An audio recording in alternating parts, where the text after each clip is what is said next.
حسینیہ۔ لا حول ولا قوة إلا بالله العلي العظيم.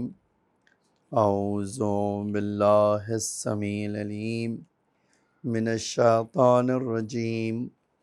بسم الله الرحمن الرحيم. الحمد لله الذي لا يبلغ مدحته القائلون ولا يحصي نعماءه العادون ولا يودي حقه المجتهدون الذي ليس لصفته حد محدود ولا نعت موجود ولا أجل ممدود فطر الخلائق بقدرته ونشر الرياح برحمته ووتدا بالصخور ميدان أرضه ثم الصلاة والسلام والتحية والإكرام على بشير النذير والسراج المنير حبيب إله العالمين أبي القاسم المصطفى محمد. اللهم صل على محمد وعلى آله الطيبين الطاهرين المعصومين المظلومين الغر الميامين لا سيما الإمام المبين بقية الله في الأرضين الحجة الثاني عشر الإمام المهدي المنتظر صلوات الله وسلامه عليه. أما بعد فقد قال الله تعالى في محكم كتابه المجيد وفرقانه الحميد وقوله الحق. بسم الله الرحمن الرحيم. قل انما اعظكم بواحدة ان تقوموا لله مثنى وفرادا ثم تتفکروا. ایک شروعات پڑھیے محمد وآل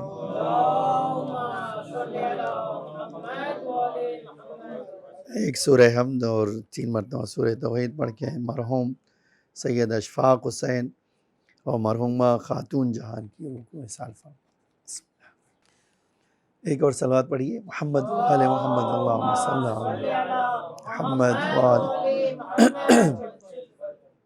مسلسل آپ سورہ سبا کی آیت نمبر 45 اور 46 سنتے آ رہے ہیں، جس میں اللہ ارشاد فرماتا ہے کہ اے میرے حبیب ان سے کہہ دیجئے انما اعظکم بواحدہ، کہ میں تمہیں ایک ہی چیز کی نصیحت کرتا ہوں، ان تقوموا للہ، اللہ کے لیے کھڑے ہو، مثنی و فرادا، کوئی ساتھ ملے تو اس کے ساتھ اور نہیں ملے تو تنہا کھڑے ہو. ثم تتفکروا، پھر سوچو. ایک جملہ ابھی آج میں اور اس آیت کا پڑھنا چاہتا ہوں. وما بصاحبکم من جنہ، اور یہ تمہارا پیغمبر دیوانہ نہیں ہے. ٹھیک ہے، اب انشاءاللہ آخری کل ٹکڑا سن لیجئے گا. آج میں یہ جو ہے میں نے یہ ٹکڑا بھی اس لیے پڑھا کہ دیکھیے عام طور سے بہت سارے جب ہم کام کرتے ہیں نا تو شاید بہت سارے ایسے لوگ ہیں جو اینالائز کریں، تجزیہ کریں اس کا، ٹھیک ہے، یہ کیا کر رہے ہیں، ان کو بہت اچھا نہ لگے. ٹھیک ہے، آج بہت ساری زندگی میں آپ اگر خود جائیے مثلا عزاداری کے بارے میں، نماز کے بارے میں، حجاب کے بارے میں لوگوں کی اوپینین لیجئے تو اس دنیا میں ہزاروں ایسے ہیں جو کہیں کیا یہ حجاب ہے نا. اسی طرح آپ اگر ان سے بات کیجئے اور کہیے کہ بھائی نماز پڑھیں، کیا ہے نماز. اسی طرح یہ بھی جو آج ہم عزاداری کرتے ہیں، اس عزاداری کے بارے میں بھی ایک سوال، پہلے دوسرے کرتے تھے، آج اپنے بھی کر رہے ہیں. ٹھیک ہے، یہ جو ینگ جنریشن ہے ان میں جو ہے ایک چیز جو ہے آپ کہیں یہ اچھی ہے، ٹھیک ہے، اسلام اگر آپ سچ پوچھیے تو اسلام کے لحاظ سے یہ اچھا کام ہے، کہ آپ سوال کیجئے، ٹھیک ہے؟ کبھی بھی اسلام کسی چیز کو اڈاپٹ کرنے کے لیے آنکھ بند کر کے نہیں کہتا کہ اڈاپٹ کر لیجیے، آپ نہیں، آپ کوئی چیز اپنا رہے ہیں تو آپ ویژن کے ساتھ، بصیرت کے ساتھ اپنائیے، ٹھیک ہے؟ کیوں اپنائیے؟ ایک حدیث میں نے پڑھا، دیکھیے وہ حدیث سناتا ہوں تاکہ آپ اس بات کو کی طرف متوجہ ہو جائیں۔ امام نے، چھٹے امام صادق علیہ السلام نے، اللہم صلی علی محمد چھٹے امام نے فرمایا کہ ایک آزاد انسان جو ہوتا ہے، ایک آزاد انسان جو ہوتا ہے نا، وہ پہاڑ سے زیادہ سخت ہوتا ہے۔ پہاڑ جو ہے، اگر آپ کہیے تو پتھر، آج ہمارے وہاں پتھر ایک مثال ہے کس بات کے لیے؟ ہارڈ، سخت ہونے کے لیے، ہے نا؟ امام نے کہا کہ ایک مومن جو ہے، ایک آزاد مومن نہیں، آزاد لفظ انسان، وہ اصعب من الجبل، وہ پہاڑ سے زیادہ سخت ہے۔ آپ پوچھیں کہ بھئی یہ کیسی بات ہے مولا، یہ کیا کہنا چاہتے ہیں؟ تو امام نے وضاحت کی کہ بھئی یہ کیا ہے، آزادی انسان کی پہاڑ سے زیادہ سخت ہے۔ امام نے وضاحت کیا کہ پہاڑ جو ہے، آج ہم اگر اپنے لفظ میں کہیں، وہ روایت کا جملہ کچھ اور ہے، اس میں ہے کہ آپ ہتھوڑی سے پہاڑ کو توڑ سکتے ہیں، ٹھیک ہے؟ آج تو ہم کہیں ڈائنامک لگا دیجئے، پھٹ جائے گا اور ٹوٹ جائے گا، ہے نا؟ لیکن عجب ہے، امام فرماتے ہیں کہ پہاڑ کو توڑا جا سکتا ہے، ایک آزاد انسان کو توڑا نہیں جا سکتا، ٹھیک ہے؟ اس کا مطلب کیا ہے؟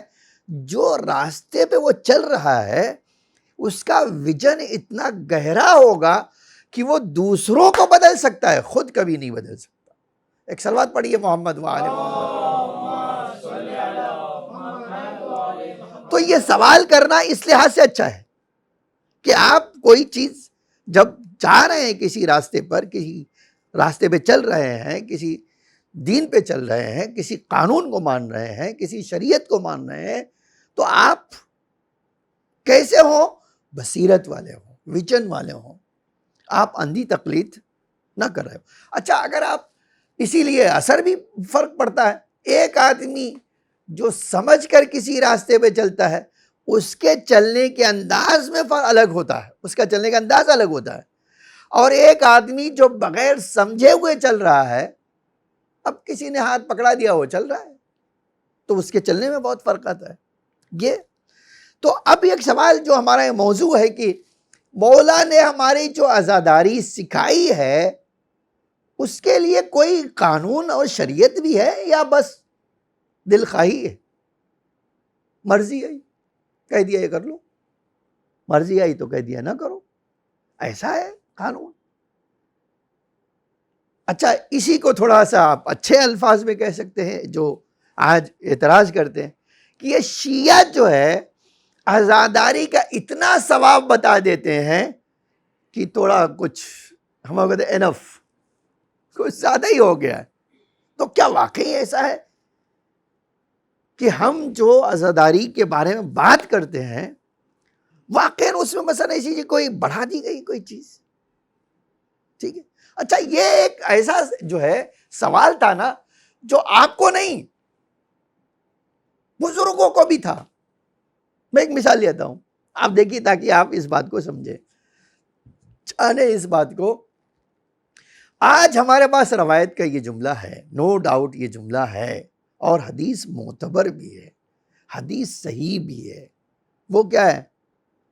امام باقر نے فرمایا کہ اگر کسی کے آنسو آنکھ سے نکل کر رخسار تک آ گئے تو اس کے تمام گناہ چھوٹے اور بڑے معاف کر دیے جائیں گے، ٹھیک ہے؟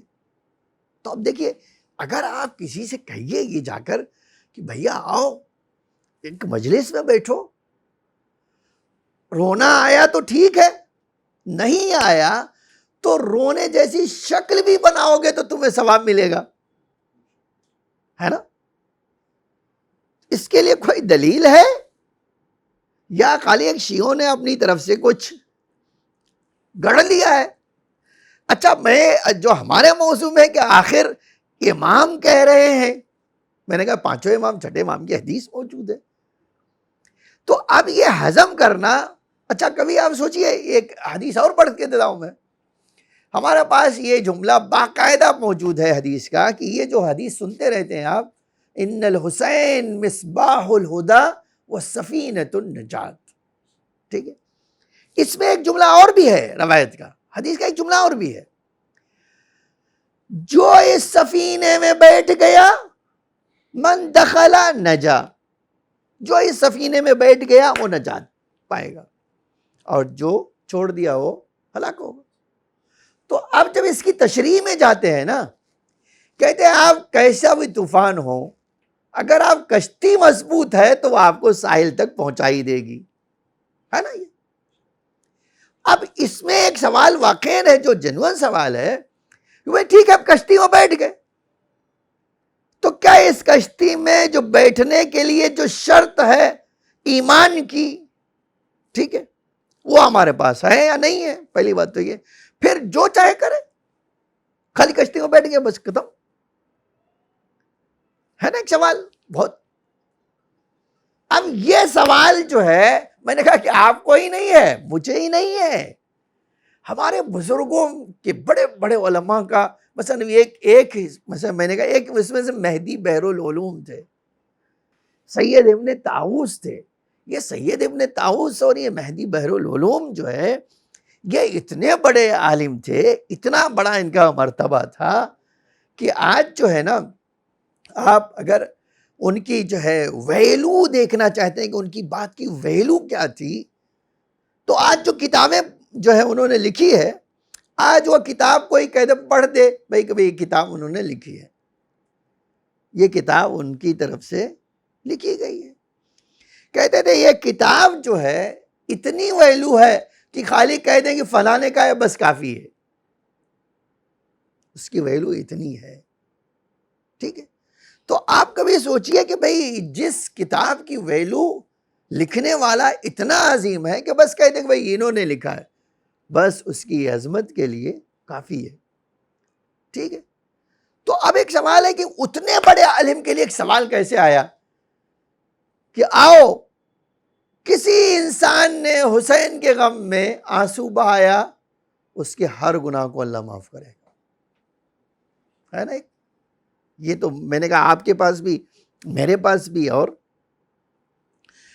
سید بحر العلوم کہتے ہیں کہ ایک دن یہی اعتراض دماغ کو کہ اس میں تو گنہگار بھی ہیں، اس میں تو اچھے لوگ بھی ہیں، اس میں تو خراب بھی لوگ بھی ہیں، اور یہ اللہ کیسے مثلا ایک ایسا خالی امام حسین کی مجلس میں جانے سے اتنا بڑا ثواب عطا کر دے گا، اس کے گناہ صغیرہ و گناہ کبیرہ کو معاف کر دے گا؟ یہ تو بہت، حتیٰ بعض روایتوں میں تو یہ تک ہے کہ ابھی اور آئندہ کے بھی گناہ کو معاف کرے گا. ابھی کے تو چھوڑے، آئندہ، اب آئندہ کیا کرے گا یہ بندہ پتہ ہی نہیں ہے. تو اب یہ واقعاً بڑی عجیب بات نہیں لگتی ہے کہ بھئی یہ بڑی عجیب بات ہے کہ اللہ جو ہے. تو کہتے ہیں میں یہ حدیث سوچ سوچ کے پاگل ہو رہا تھا کہ راستے میں سامرہ کی زیارت میں ایک آدمی نے مجھے سلام کیا. کہتے وہ بھی عربی لباس میں، آپ عراق میں ہے تو عربی لباس تو دیکھ ہی سکتے ہیں. سلام کیا، کہا سید کہاں جا رہے ہو؟ کہا امام عسکری کی زیارت کے لیے جا رہا ہوں. صلی اللہ علیہ وسلم، امام کی زیارت کے لیے جا رہا ہوں. تو کہا کہ بہت فکر مند ہو کسی بات کے لے کے. اچھا انسان دیکھیے اگر کوئی سوچ رکھتا ہو تو آپ میں کبھی ہماری زندگی میں، آپ کی زندگی میں اس طرح کی یہ چیز آ رہے، آپ کوئی اگر ہم کسی چیز میں مگن ہے تو آپ پکارتے رہیے، بلاتے رہیے، ہم تو کسی سوچ میں پڑے ہوئے ہیں. انہوں نے کہا ایک چیز سوچ رہے ہیں. کہا کہ کیا سوچ رہے ہیں؟ کہ بھئی وہ بہت مشکل مسئلہ ہے. آپ کہا کہ شاید میرے پاس جواب ہو، شاید میرے پاس جواب ہو، پوچھ لو کیا ہے، کیا مسئلے کے بارے میں، اور بھی اتنے بڑے عالم ہیں آپ سوچ رہے ہیں. انہوں نے کہا کہ مجھے یہ بہت مسئلہ کھٹک رہا ہے، یہ حدیث تو امام پنجم کی ہے، حدیث تو دوسرے اماموں کی بھی ہے، اور یہ حدیث جو ہے مجھے پریشان کیے ہوئے ہے کہ کوئی انسان اگر روزہ بن گیا تو اللہ اس کے گناہوں کو معاف کر دے گا، اور یہ اتنا نہیں، وعلیکم السلام، گناہ صغیرہ ہو یا کبیرہ ہو. یہ تو بڑی اچھی بات ہے. اچھا، اب تو کئی سوال ان کے ذہن میں کہا کہ ایک سوال تو یہ حدیث صحیح ہے غلط، یہی پہلا سوال ہے. دوسرا سوال یہ ہے کہ واقعاً کیا بغیر شرط کوئی قید لگائے کہہ سکتے کہ اتنا، یہ ہضم کیسے کروں میں؟ ٹھیک ہے، تو انہوں نے کہا کہ میں سید تمہیں ایک بات سمجھائے دیتا ہوں، اور یہ قرآن کے مطابق ہے. دیکھیں، یہ سنیے گا، یہ جو جملہ یاد رکھیے گا، یہ قرآن کے مطابق ہے، قرآنی قانون کے مطابق ہے. ہاں کہو. کہا اگر جو ہے کوئی بادشاہ جو ہے، پہلے بادشاہوں کا یہ بھی مثال بھی امام زمان علیہ السلام نے دی، کہ کوئی بادشاہ جو ہے اپنے خاص لوگوں کے ساتھ، روایت میں جو ہے جملہ ہے وہ یہ کہ اگر کوئی بادشاہ اپنے جو ہے خواص کے ساتھ شکار پہ نکلے، اور شکار جو ہے کہ پیچھے جائے اور اتنی دور نکل جائے کہ اس کے خاص لوگ چھوٹ جائیں،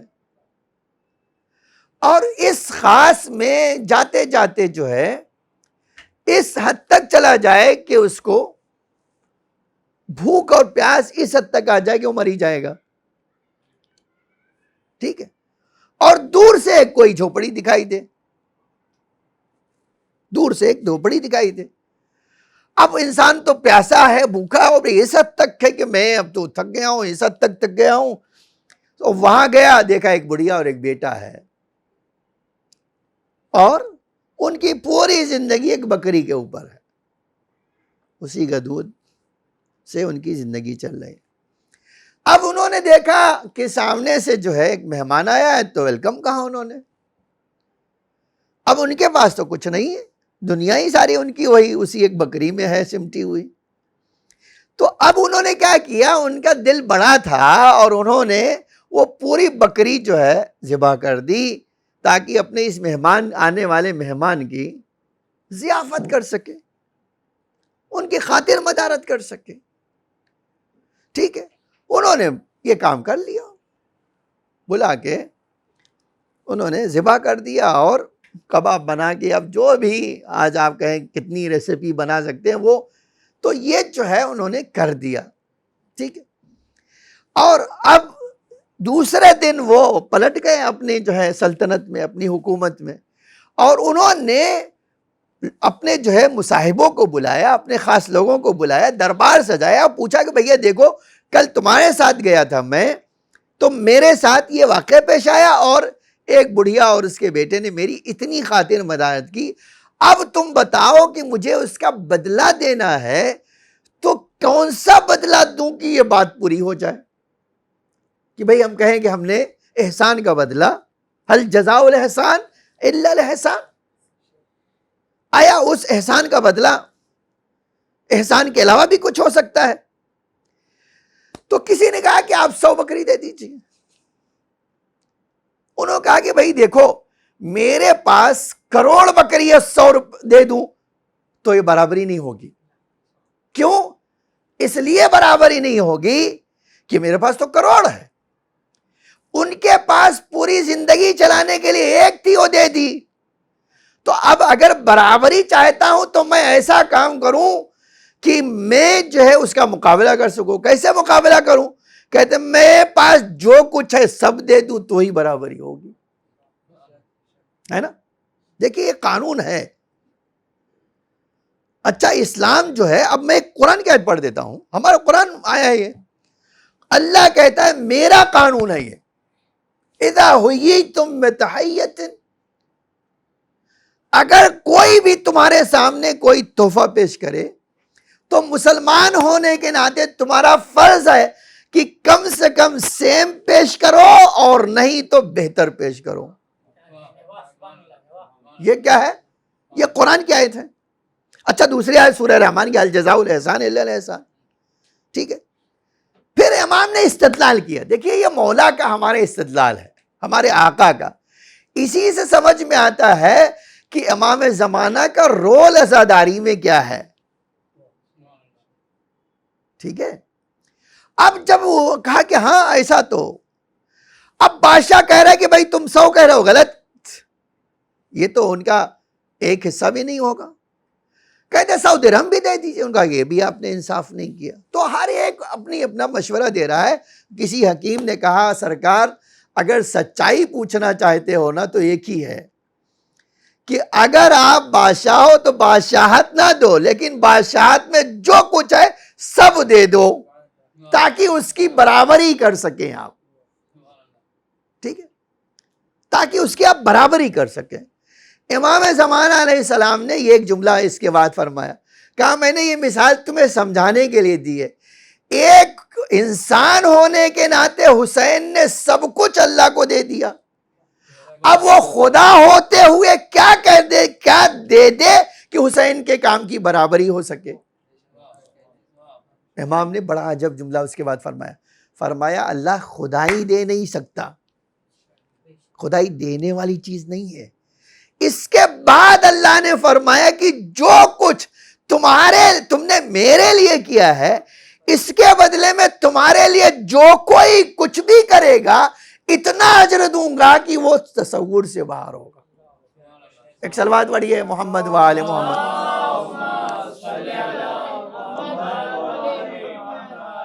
تو آپ اور میری ذمہ داری یہ نہیں ہے, میری یہ ذمہ داری نہیں ہے, آپ کی یہ ذمہ داری نہیں ہے کہ آپ فرش عزا میں بیٹھے ہیں تو کیا کر رہے ہیں, اور یہ اجر آپ کو اللہ دے کر نہیں دے رہا ہے.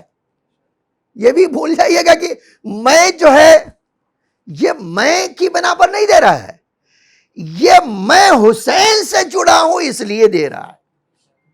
ٹھیک ہے, اسی لیے ایک جملہ کہنے کا ہے کہ دیکھیے آپ کے آنسوؤں کی قیمت نہیں ہے, لیکن یہ آنسو چونکہ حسین کے لیے بہائے گئے اس لیے قیمتی ہے.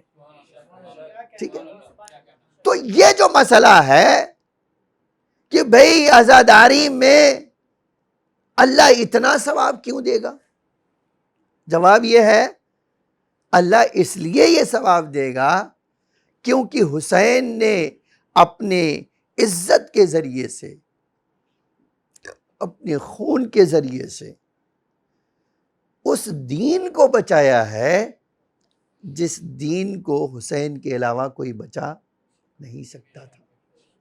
اب یہیں سے جانا چاہتا ہوں آپ بھی ایک دوسرے مسئلے کی طرف. آقا نے ہمارے خالی یہ کام نہیں کیا ہے کہ انہوں نے عزاداری کا مسئلہ ہو. عزاداری تو ایک کام اس میں سے کیا ہے, عزاداری کا ایک کام کیا ہے, ہم نوحہ کرتے ہیں, ماتم کرتے ہیں.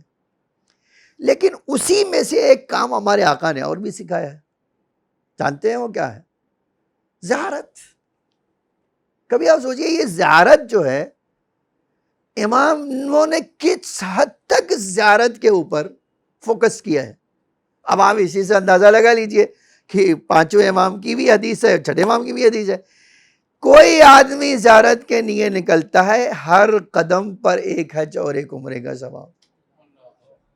بعض روایتوں میں تو ہے ایک زیارت کرنے گئے تو 1000 حج اور 1000 عمرے کا ثواب. ٹھیک. اچھا یہ موٹیویشن آپ نے نہیں کیا ہے, یہ جو موٹیویٹ کیا ہے یہ آپ نے نہیں کیا. اچھا اس میں ایک عجیب چیز اور بھی ہے, جتنا خوف کے عالم میں جائیں کریں گے اتنا زیادہ ثواب. دیکھیے ایک عجیب بات یہ بھی ہے, حتیٰ روایتوں میں آیا ہے. اچھا میں ابھی دیکھ رہا تھا ان کا جو ہے سید محمد قزوینی, علامہ محدث نوری نے لکھا ہے کہ یہ ہمیشہ سے جب امام حسین کی شہادت کے بعد سے ہر زمانے میں کچھ سالوں کے لیے راحت ہو جاتی ہے اور کچھ سال کے بعد تکلیف آتی ہے زیارت کے لیے.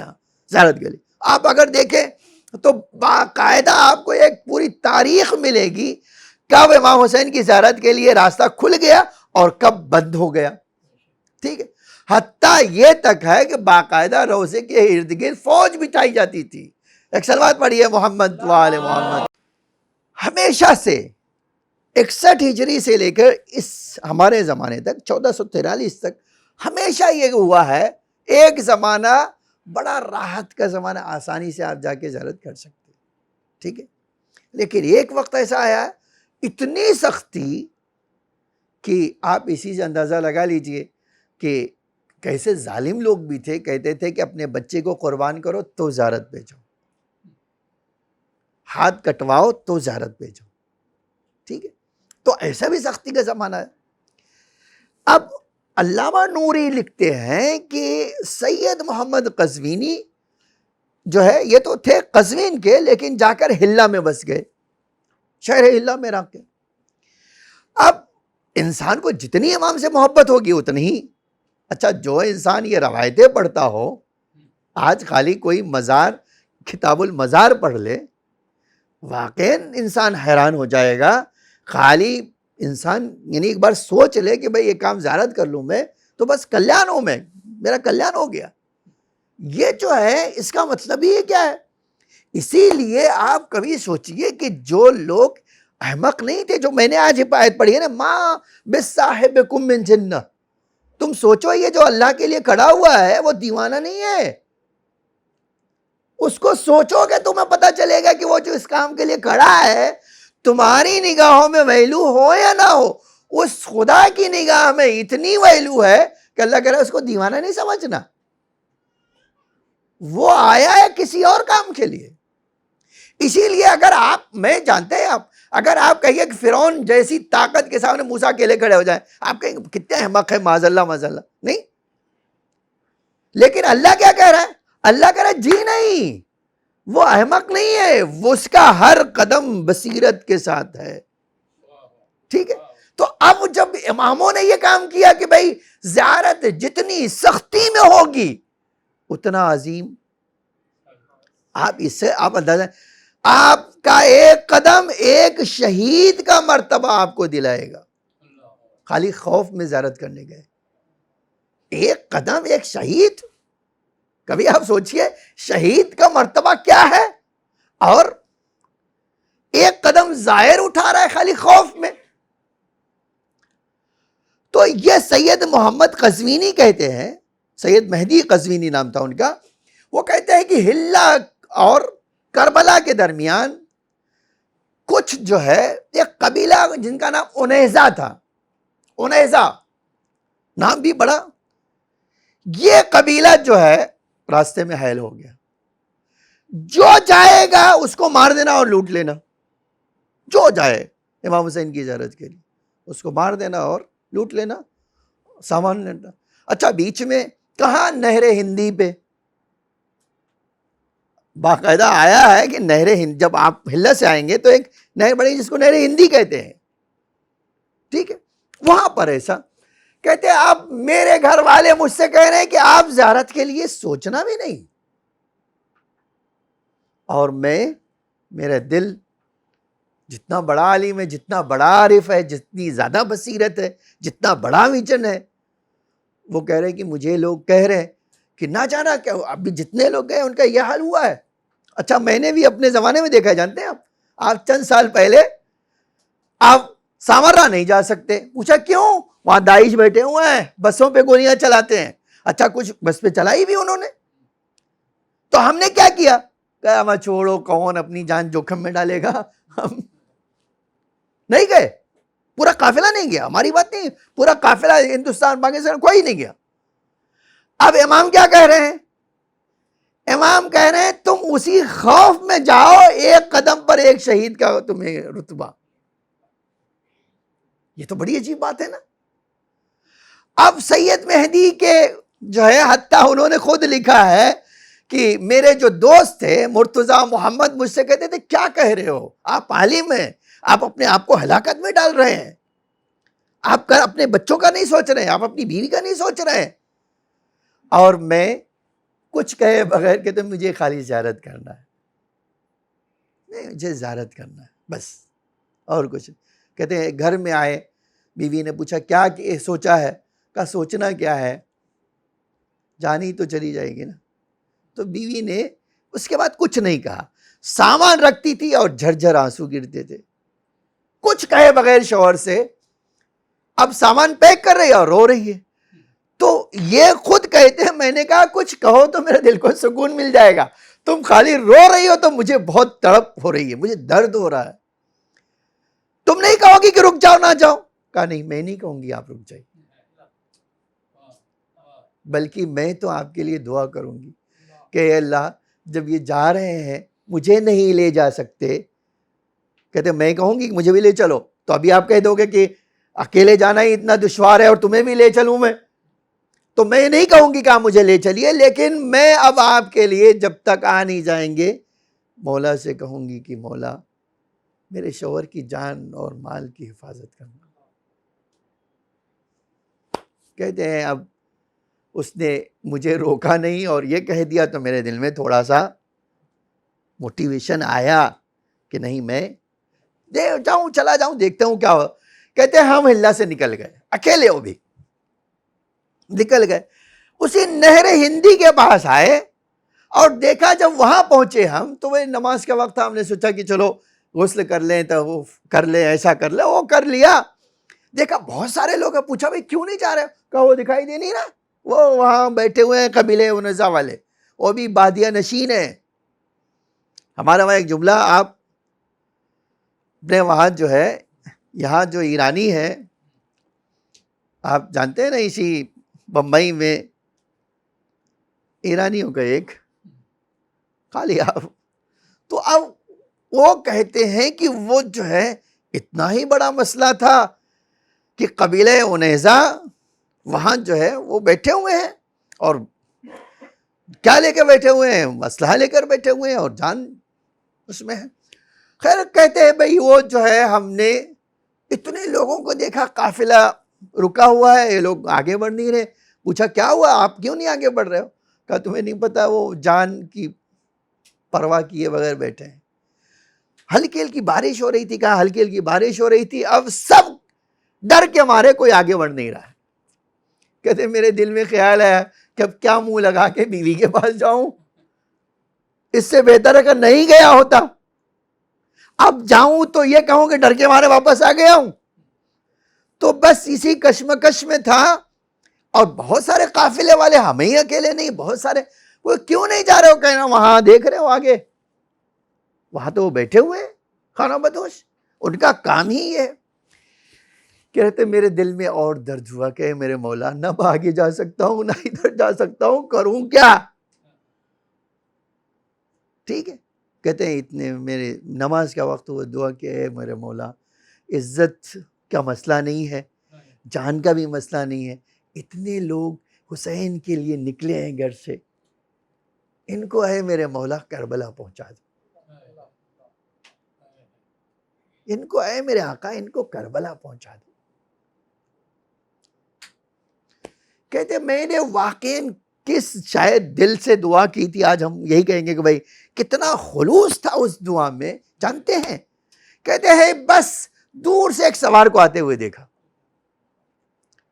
سوار کو آتے ہوئے دیکھا اور وہ میرے پاس آیا, کیا سید مہدی کیا ہوا, کیوں نہیں چل رہے ہو؟ تو کہا آپ کو پتہ نہیں ہے آگے کیا ہے؟ تو کہا ارے ڈرنا کاہے کا ہے, آؤ چلو جاؤ, ایک قافلے والوں سے بھی کہہ دو آؤ چلے, جو ہوگا دیکھیں گے. کہتے جب انہوں نے آ کر یہ ہمت دلائی, آؤ چلے, یہاں رکنے کا کوئی مطلب تھوڑی ہے. اچھا اب ایک آدمی نے شجاعت دلائی, تو کہتے وہ شجاعت دلانے سے میں نے کسی کا, جاؤ بھائی قافلے والوں سے کو تیار ہو جاؤ, چلو, اب یہاں کب تک بیٹھے رہیں گے, ان کے ڈر کے مارے جو ہے کب تک خوف میں رہیں گے. کہتے ہم نے جب کہا کہ آؤ چلے, دیکھو یہ ہمارے پاس آ گئے, بولے آؤ ڈرنے کی کچھ ضرورت نہیں, آؤ چلے ہم ساتھ میں چلیں گے. کہتے ہیں پورا قافلہ فٹافٹ, اب جب انتظار میں کوئی بیٹھا ہو تو تیار ہو گئے.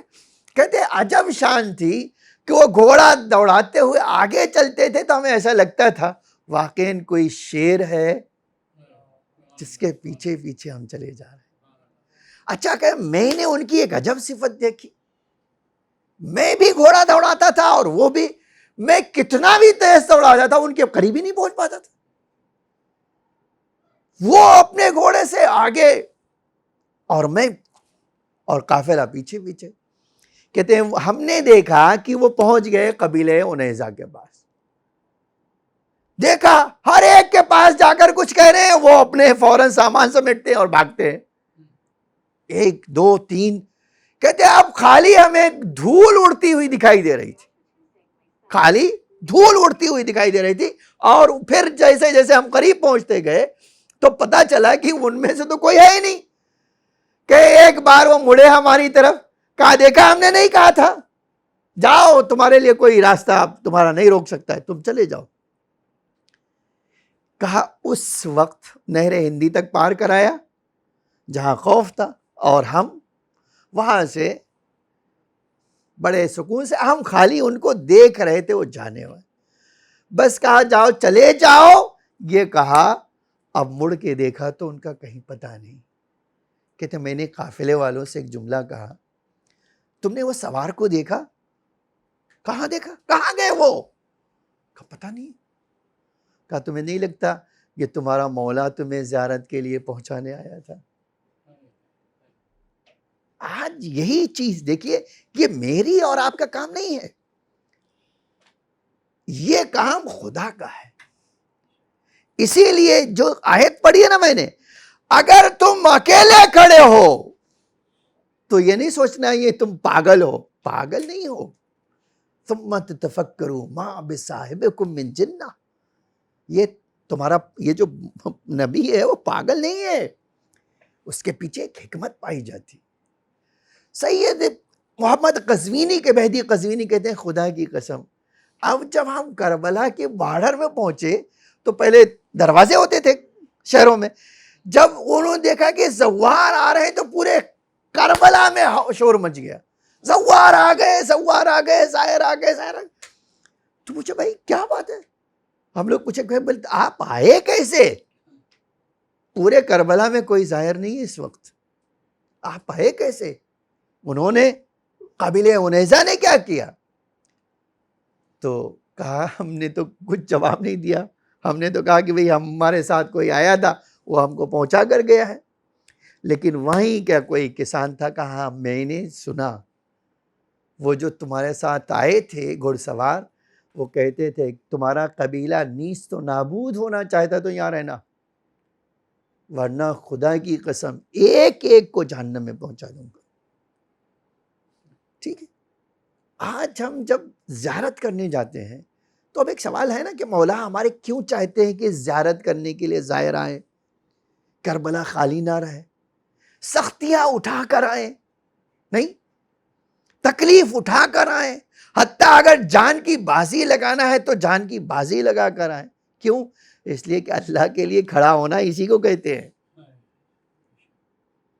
آپ اور مجھے جو اللہ نے زندگی دی ہے اس کو ایک ٹارگیٹ دیا ہے، ہمیں اچیو کرنے کے لیے کہا ہے. اور اچیو کیسے کریں گے؟ امام بتائے گا تمہیں کیسے اچیو کرنا ہے. آج اس کا ایک راستہ، میں نے پہلے دن کی مجلس میں کہا تھا، اس کا ایک راستہ ہے جو خدا تک پہنچاتا ہے، وہ آقا حسین ہے. اسی لیے ایک بڑی عجیب چیز کہنے جا رہا ہوں، آپ سنیے گا. علامہ امینی نے اپنی کتاب میں ایک بڑی عجیب چیز لکھی، آپ بھی کہیں گے تو بڑی عجیب آپ کو لگے گی. وہ کیا ہے؟ فرمایا جو ہے ایک شاعر ہیں، ایک شاعر، ٹھیک ہے، ان کا مرثیہ ہے.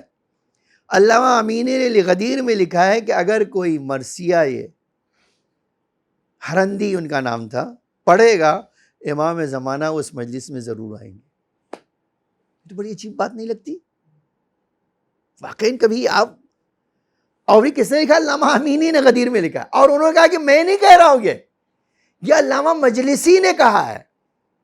اور وہ پورا انہوں نے مرثیہ جو ہے لکھا ہے. اچھا اس کے اوپر جو ہے میں نے جو دیکھا نا وہ مجھے آپ کو سنانا ہے. ایک بڑے زبردست اور بڑے مخلص خطیب گزرے ہیں، مرحوم کعبی، عبدالزہرا کعبی. کہتے میں ایک دن امام حسین کے حرم میں گیا تو میں نے دیکھا کہ اسی صحن میں ایک آدمی کتاب ایسے ہی زمین پہ رکھے ہوئے بیچ رہا ہے. اس نے مجھے دیکھا، کہا عبد الزہرا آئیے آئیے، آپ کے لیے ایک کتاب رکھا ہے میں نے. کہ تو میں اس کے پاس پہنچ گیا، دیکھا کہ کون سی کتاب؟ اس نے کہا ایک دیکھو اتنی چھوٹی سی کتاب. کیا ہے اس میں؟ کہا عبد الزہرا اس میں مرثیہ ہے. آپ مجلس پڑھتے ہو نا، تو میں نے سوچا آپ کے لیے یہ آپ کے لیے بہت فائدے مند، لیکن ایک شرط پہ مفت میں دے دوں گا. ایک ہی شرط ہے میری، آؤ آپ کو مفت میں دے دوں گا، بس ایک شرط. پوچھا کیا؟ کہا وہ مرثیہ مجھے پڑھ کے سناؤ. بس. کہتے ہیں ہم دیکھیے عجیب چیزیں، بہت ساری چیزیں واقعی عجیب لگتی ہے ہم کو.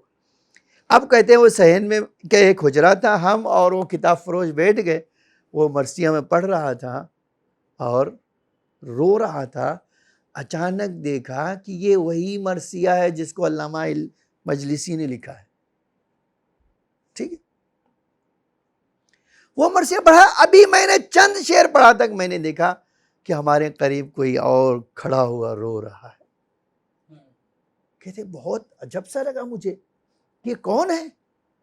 لیکن ادھر مرثیہ ختم کیا، ادھر ہماری نظروں سے اوجھل ہو گئے. کہا لیکن اس طرح رو رہے تھے کہ رونے سے آج میں اور آپ نہیں رو سکتے. کہتے ایسا لگتا تھا جیسے کسی ماں کا جوان بیٹا مر گیا ہو، اس طرح رو رہے تھے. اسی لیے جب یہ روایت کا جملہ آپ پڑھتے ہیں، سنتے ہیں کہ امام فرماتے ہیں اے میرے آقا لقد اخرتنی الدہور، میں سالوں بعد آپ کے پیدا ہوا ہوں. صحیح بات ہے، 255 ہجری میں امام زمانہ پیدا ہوئے اور 260 جو ہے 61 ہجری میں امام کی شہادت ہے. امام فرماتا ہے لقد اخرتنی الدہور، مجھے زمانے نے بہت دیر میں پیدا کیا ہے، لیکن اے میرے آقا اس کے باوجود آپ کے شہادت سے میں بہت دور ہوں، لیکن میں کبھی بھی آپ کا غم اپنے سے دور نہیں کرتا ہوں. اور پھر کسی نے یہ روایت امام زمانہ سے نقل کی کہ جب کسی نے پوچھا آقا آگے آپ نے ہی فرمایا ہے کہ میں اپنے جد کا ماتم اس طرح کرتا ہوں کہ میرے آنسو جب خشک ہو جاتے ہیں تو میں خون کے آنسو روتا ہوں. اے میرے آقا کہ آپ نے یہ کہا ہے؟ کہا ہے میں نے. تو پوچھا اس آدمی نے کہ مولا وہ کون سا مصائب ہے جو آپ کو خون کے آنسو رلاتا ہے؟ یہ جملہ پوچھا کہ آپ کو کون سا وہ مصائب ہے؟ پھر اس نے شروع کیا، مولا شاید وہ آپ کی پھوپھی اماں کے 2 بیٹے کربلا میں شہید ہوئے، اون و محمد، ان کا جو ہے مرنا آپ کے لیے بہت جو ہے بڑا گراں گزرتا ہے، آپ کو بہت درد عطا کرتا ہے، آپ ان کے مصائب میں؟ کہا نہیں. فرمایا اچھا مولا میری جو سمجھ میں آتا ہے اس سمجھ سے یہ کہ آپ کے جوان علی اکبر کا لاشا شاید وہ غم تھا جس کو یاد کر کے آپ خون کے آنسو بہاتے ہیں. امام نے فرمایا نہیں، میں اس کے لیے خون کا آنسو نہیں روتا ہوں. کہا اچھا آپ کے امو 36 سالہ عباس کی شہادت آپ کو خون کے آنسو رلاتی؟ امام نے فرمایا نہیں، مجھے وہ بھی خون میں نہیں رلاتی. کہتے راوی کہتا ہے، وہ کہتے عالم کہ میں نے ایک بار کہا ٹھیک ہے مولا اب میں سمجھ گیا کہ آپ کو ان میں سے کسی کی شہادت خون کے آنسو نہیں رلاتی، لیکن ہاں زہرا کا لال کی شہادت تو خون کے آنسو رلاتی ہوگی آپ کو. امام نے فرمایا نہیں، مجھے میرے جد مظلوم کی شہادت بھی خون کے آنسو نہیں رلاتی ہے، بلکہ میرے جد بھی ہوتے تو وہ بھی خون کے آنسو روتے تھے. پوچھا پھر مولا وہ کون سی مصیبت ہے جس کے لیے آپ خون کے آنسو روتے ہیں؟ ایک بار تڑپ کر امام نے فرمایا، کہا وہ میری پھوپھی اماں کی اسیری ہے، جو شام میں میری پھوپھی اماں کو اسیر کر کے لایا گیا، وہ اسیری ہمیں خون کے آنسو رلاتی ہے. ارباب عزا میں ایک جملہ کہنا چاہتا ہوں، آپ آمادہ ہے، یہ گریہ کا دن ہے، یہ اسیری کا زمانہ ہے.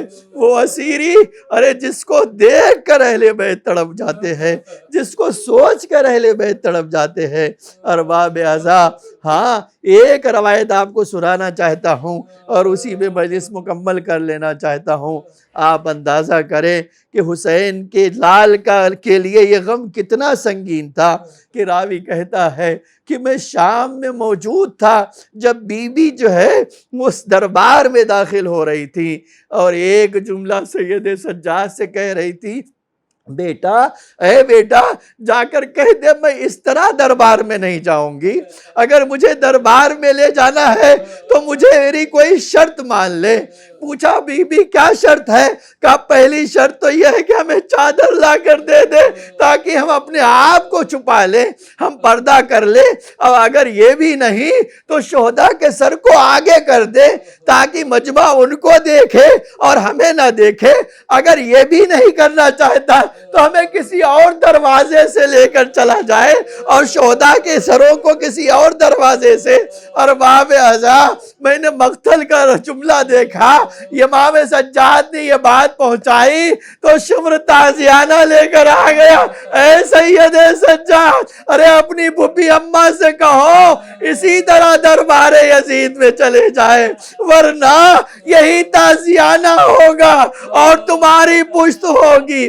ارباب ازاں ایک بار سید سجاد مڑے، پھوپھی اماں ارے میں یہ نہیں کہتا کہ مجھے تازیانے لگائے جائیں گے، اے پھوپھی اماں ارے میں اپنی شہادت کے لیے نہیں ڈرتا ہوں، لیکن اے پھوپھی اماں ارے ایک بار بابا کے سر کو دیکھ لے۔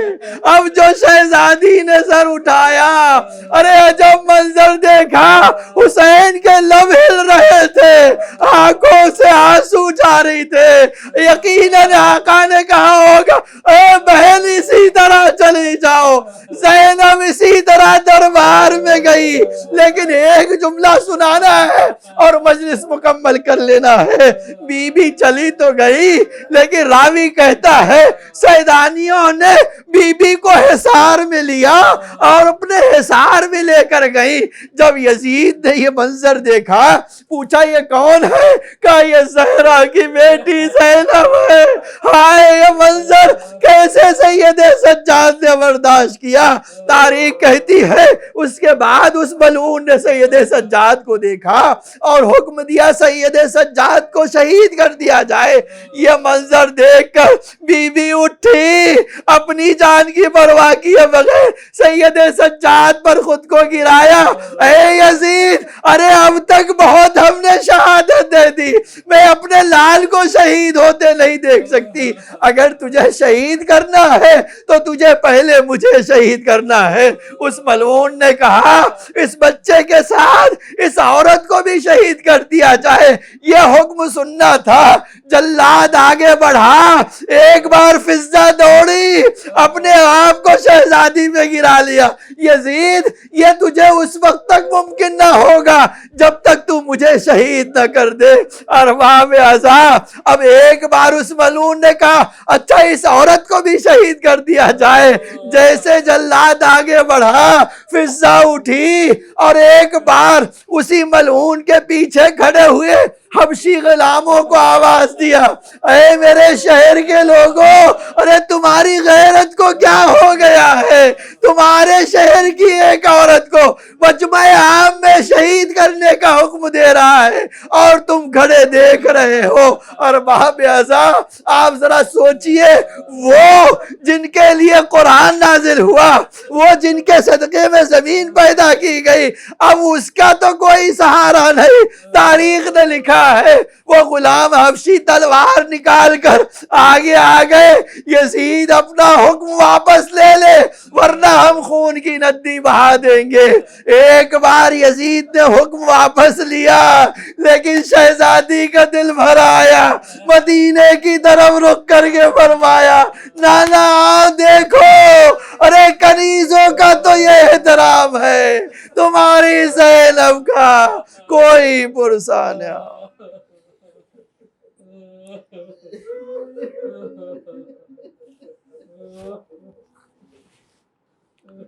الا لعنۃ اللہ علی القوم الظالمین، سیعلم الذین ظلموا ای منقلب ینقلبون۔ الہی بحق زہرا و ابیہا و بالہا و بنیہا و سر المستودع فیہا بعدد ما حاط بہ علمک، اے اللہ ہماری سزا کو قبول فرما۔ اے اللہ ہم سب کو مولا کے عزاداروں میں قرار فرما۔ اے اللہ وارث زہرا کے ظہور میں تعجیل فرما۔ زمین کو آقا کے ظہور کے لیے آمادہ فرما۔ اے اللہ ہم حاجت مند ہیں، آقا کے صدقے میں ہماری حاجتوں کو قبول فرما، ہمارے مشکلات کو حل فرما۔ اے اللہ مومنین جہاں بھی ان کی جان و مال عزت آبرو کی حفاظت فرما۔ اے میرے معبود جو ظالموں کے نرغے میں ہیں انہیں ظالموں سے نجات عطا فرما۔ اے اللہ ہمارے سب کے رزق حلال میں برکت عطا فرما۔ جو بیمار ہیں انہیں شفاء عاجل و کامل عطا فرما۔ جو اس دنیا سے گزر چکے ان پر اپنی رحمت و مغفرت نازل فرما۔ اے اللہ ہم سب کے مرحومین کو معاف فرما۔ اے پروردگار ہمارے ڈھیر سارے گناہوں کو معاف فرما، ہمارے مختصر سے اعمال کو قبول فرما۔ اے اللہ ہمیں نور آل محمد سے مزین فرما، اس دنیا میں محبت اہل بیت اور آخرت میں شفاعت اہل بیت نصیب فرما۔ ربنا تقبل منا۔ ایک سورہ حمد کی درخواست ہے، مرحوم سید اشفاق حسین مرحومہ خاتون جہاں کی روح کو ایصال فرما۔ حسینیہ